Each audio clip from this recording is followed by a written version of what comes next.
Hello and welcome to my 30 Duel Masters podcast. And now I had get a lot of questions. How can you read Japanese cards? All the time. I said that I use ctgdb.com, but I can learn you how to read them.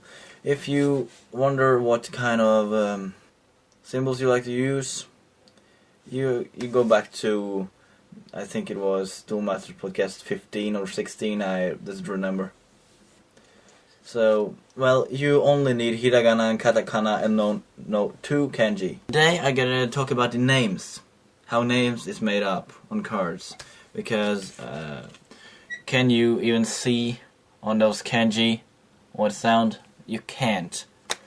First I'm gonna teach you about names. Here we have two girl names.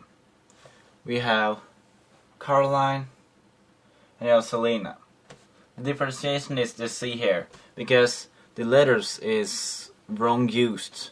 Look at this, K sound on Caroline, but it's an S sound on Selena. That's on differentiation, but does it even make sense? In Norwegian Caroline, it is two words we use in Norway. We use that with C and we also use it with K. So that's some sort of, yeah, the same thing. We also use S in Selena. Some people are so stupid that use S in Selena. I don't know why. But what is the difference on the Japanese? There are no difference because it is spelled the same way. So how do you write Caroline in Japanese? You put katakana. You put ki, ya, kya. That's some sort of use ki and ya in the same, who makes it like kya, the small ya. Then ro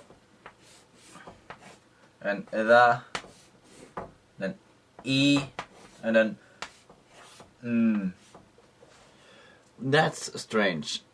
It's no ne, it's n. It's Caroline. In Norwegian we say Karolina. There you hear the E. But we do only use n if a Norwegian person writes Caroline. So that becomes Caroline. So that's how that works in this case, because it's Caroline, it's Caroline most there. But in Selena, which is a S sound, then you use se, no, that, the, na. Use Serena.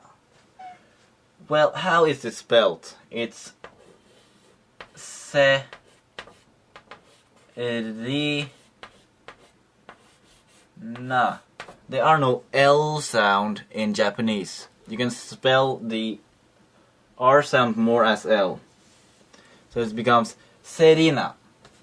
Like, there, in the ro, there, it's Caroline. The same way.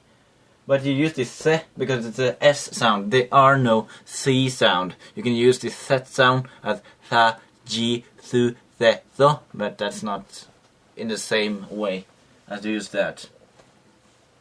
Serena, Caroline. That's how you use Western name in Japanese. This card is now, you see that, yeah, take it to you. And here is also in there. That's how it's spelled. Tokichi tsuku wasu pu. That sign there means that it's stop for that word. It needs the new name after. So it gains two name. That's what it means. And it's more commonly used in katakana. I only see that then if you write katakana next to each other. That's the only I've seen in that case, you see. It isn't always that easy. You see, this card has only kanji on it. There you see only kanji, but you see over there is hiragana, so you see the spelling. So if you see here,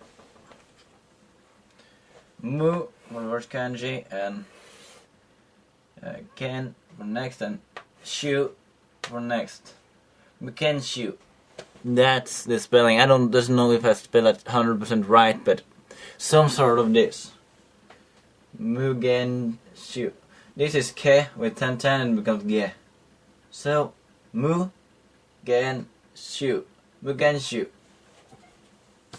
That's how this works. But I also put cards with kanji and with katakana. And this comes from this card. You see? But it's the same thing. But think it as the same. So you see, you spell it with those over there. So you definitely don't need the kanji if you play Duel Masters. Like Ryudan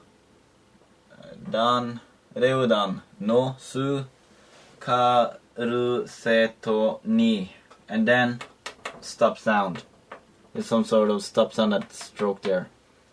So it becomes like Ryudan no su karu seto ni. Some sort of like that.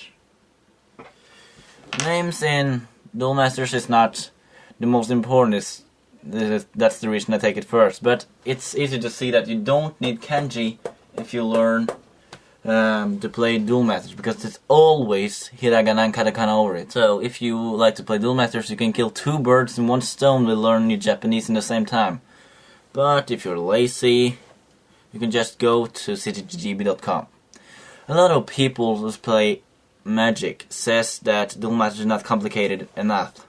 If you think that this is not complicated enough to learn this, you're sorely mistaken, and you gotta learn it and you gotta use it. And if you use Japanese card, it's so lot more complicated. I mean it. It is. So at last, I learned you some Japanese here. Now you use it. I don't know if you gotta spell the U back there, but I'm a wannabe, you know? So, if you want to see more podcasts, go on.